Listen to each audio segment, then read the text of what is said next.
Gusto mo magtayo ng business dito sa Philippines, pero hindi mo alam kung paano. Yes, marami akong nare-receive ng mga messages about this. It's not that easy to really start a legitimate business here in the Philippines. Sometimes yung mga tao na porket meron na silang mga products at pwede na silang magbenta, ayaw nila mag-register and they think na magre-register lang sila kapag meron na silang kinikita. But we have to make sure na when we start a business here in the Philippines, mas mainam na gawin natin siya ng tama. So, paano nga ba mag-register dito ng business sa Philippines? First is you have to know kung ano yung business type mo. Ito yung pinaka-common dito sa Philippines. We have the sole prop, corporation, or OPC. So, kapag sole prop ka naman, magre-register ka ngayon, which is number 2, sa DTI, corporation, sa SEC, at OPC sa SEC.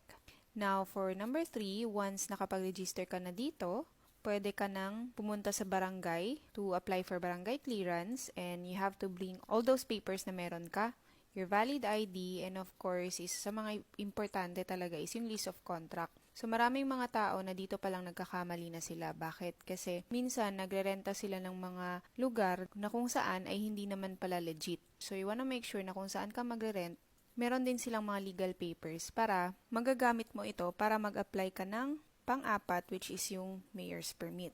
Once meron ka ng mayor's permit, all you have to do is to register naman sa BIR. Minsan nagkakamali tayo na porket meron na tayong DTI or SEC ay hindi na tayo mag-register sa BIR. It's very important na right after that we register dito sa DTI or SEC, magpapa-BIR na rin tayo. Next is you have to register your book of accounts. Kasi dito mo i-record lahat ng sales mo and expenses mo or any business transactions.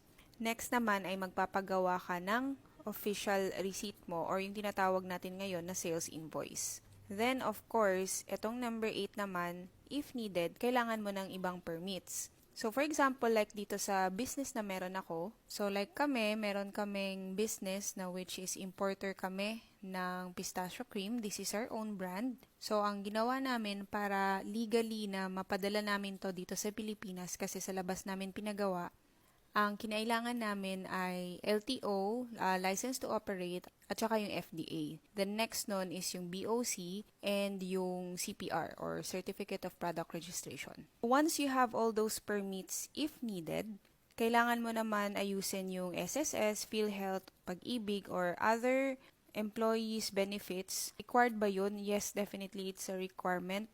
Karapatan yun ng mga empleyado mo. So you have to apply on those. Next naman is yung bank account. Importanteng may bank account or may business account yung business mo.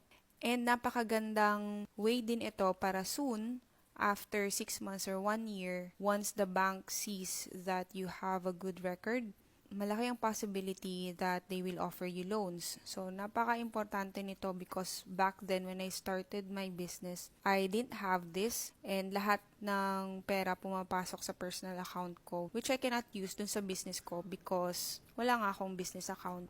But ngayon, yung mga businesses namin, meron na siya.